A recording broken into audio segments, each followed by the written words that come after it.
Job analysis is an important part of the hiring process.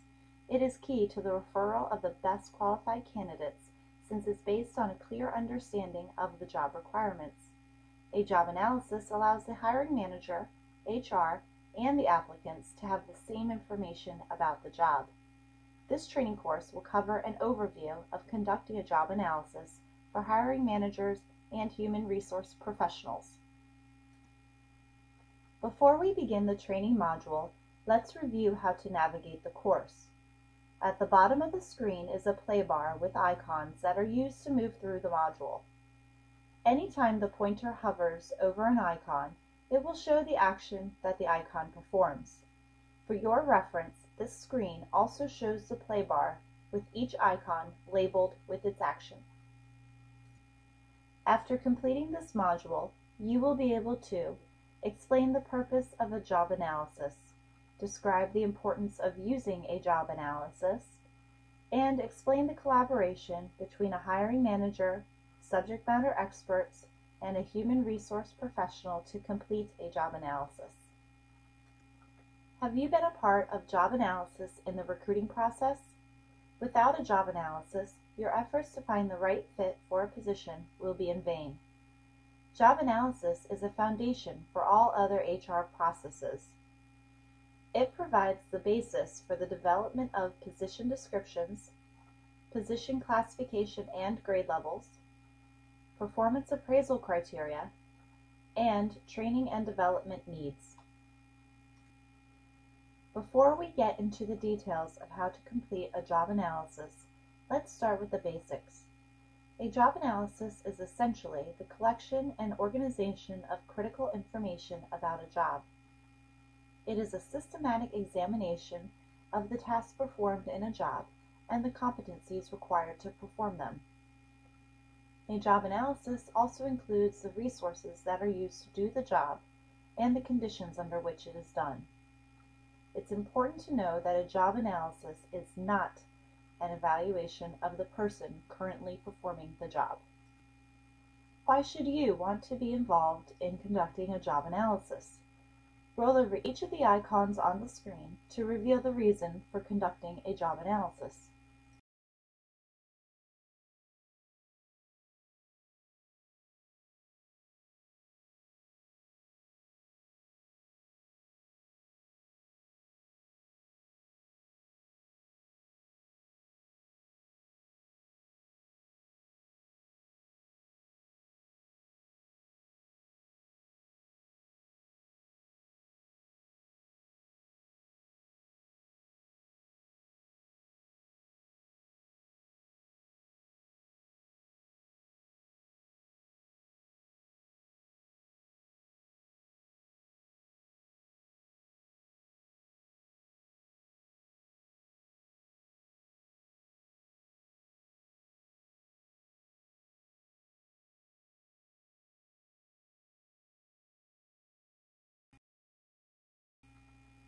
To prepare for the job analysis, the hiring manager should review the work unit's workforce plan and apply the plan to the current situation based on the position that has become available.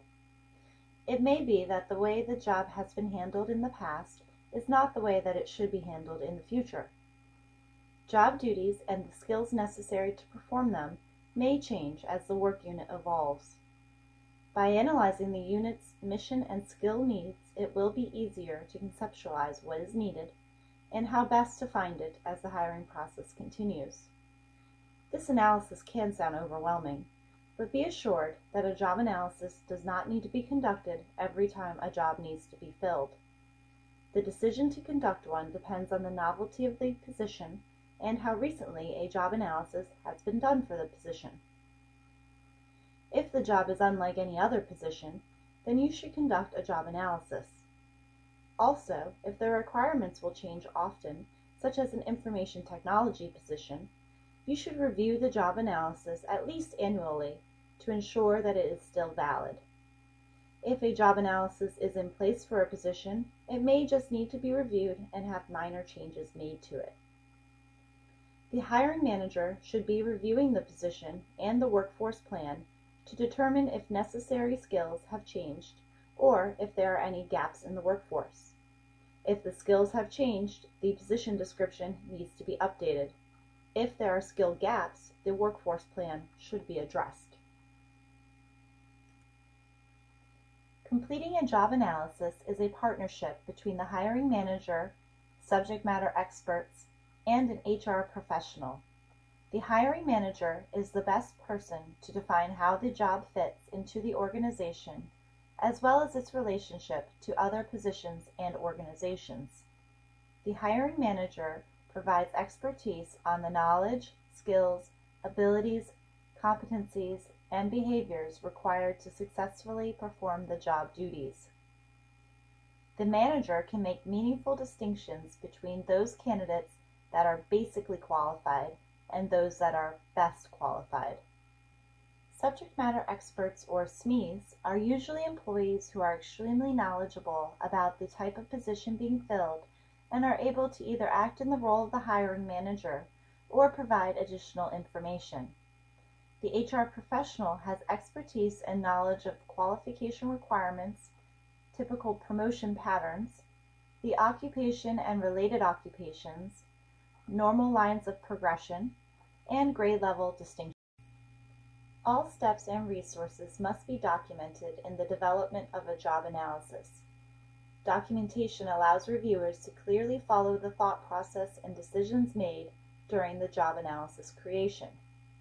Additional reasons for documenting the job analysis are to show that the job analysis was done systematically, show that proper conclusions were drawn about the job requirements, record the job analysis so that it will not have to be repeated, allow the job analysis to be used as evidence in the event of a complaint, grievance, or court action, and demonstrate that the most appropriate measurement tools were selected or developed. The HR professional should gather the current job description and classification and qualification standards to prepare for the job analysis. When the position description is generic, the HR professional should request organization and mission information from the hiring manager and SMEs to give additional context to the position. Reviewing this before meeting with the hiring manager and SMEs should provide necessary background information to have an informed conversation. The first step to create a job analysis is to define the knowledge, skills, and abilities, or KSAs, needed to successfully perform the job. Identification of the KSAs will lead to a list of competencies. Roll over each term on the screen to show a definition and example.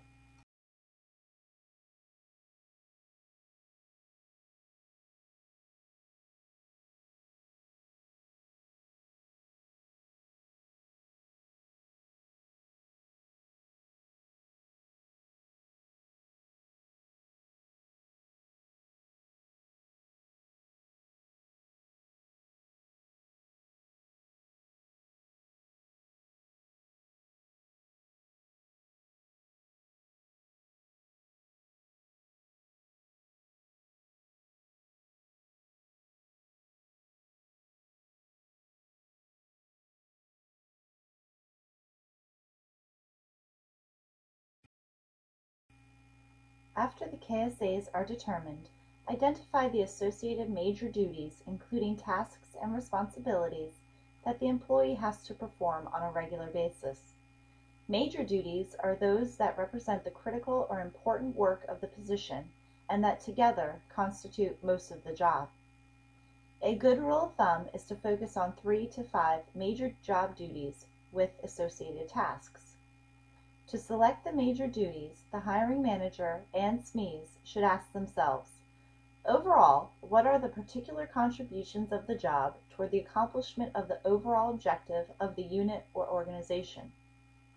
Determine what the new employee needs to accomplish on a daily, weekly, monthly, and annual basis.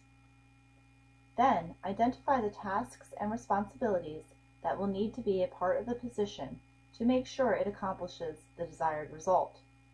Best practices recommend that 5 to 10 tasks should be listed for each duty.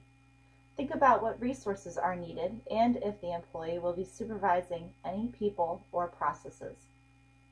If you find it difficult to streamline the number of duties, ask if removing a function would fundamentally alter the job.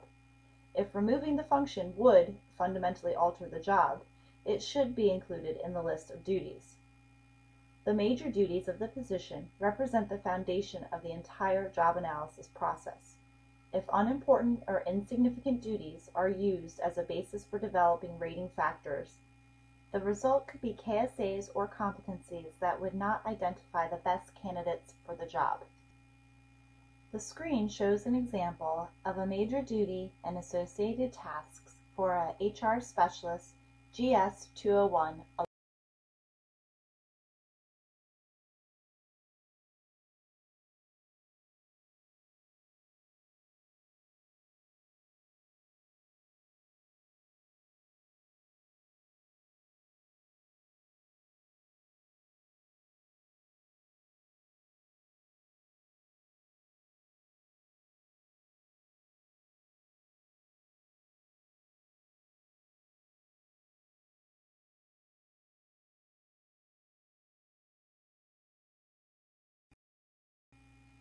After the information required to perform the job has been gathered, the HR professional, hiring manager, and other SMEs will work together to develop a final list of duties, tasks, and competencies that are needed for the job. The hiring manager and SMEs will be asked to provide ratings on all duties, tasks, and competencies to determine how important it is and how often it is performed on the job. The HR professional will use this rating information to decide what is most important when recruiting for the position. This screen shows a sample job analysis worksheet. Roll over each section of the worksheet to see it in detail.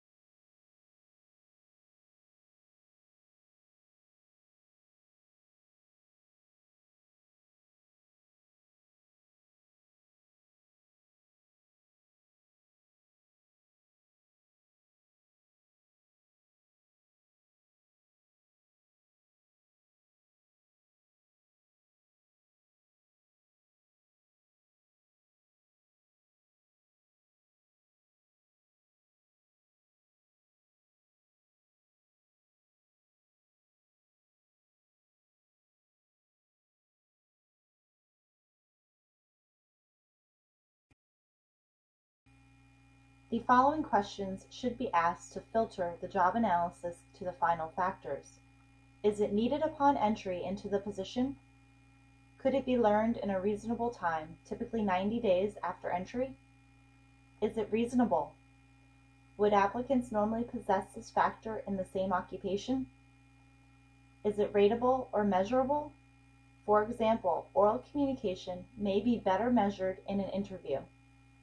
Could it be combined with any other KSA to create a more robust? Once the job analysis is complete, the hiring manager will be better equipped to develop objective job-related interview questions, write current and accurate position descriptions. As a best practice, position descriptions should be updated on a regular basis and a job analysis performed if any factors have to be changed. Perform objective performance appraisals. Determine if accommodations can assist a person with a disability to perform the job. And conduct personnel functions in a non-discriminatory manner. Visit the Department of Navy's Civilian Human Resources Learning Resource Center for more information about job analysis. The website address and navigation instructions are shown on the screen.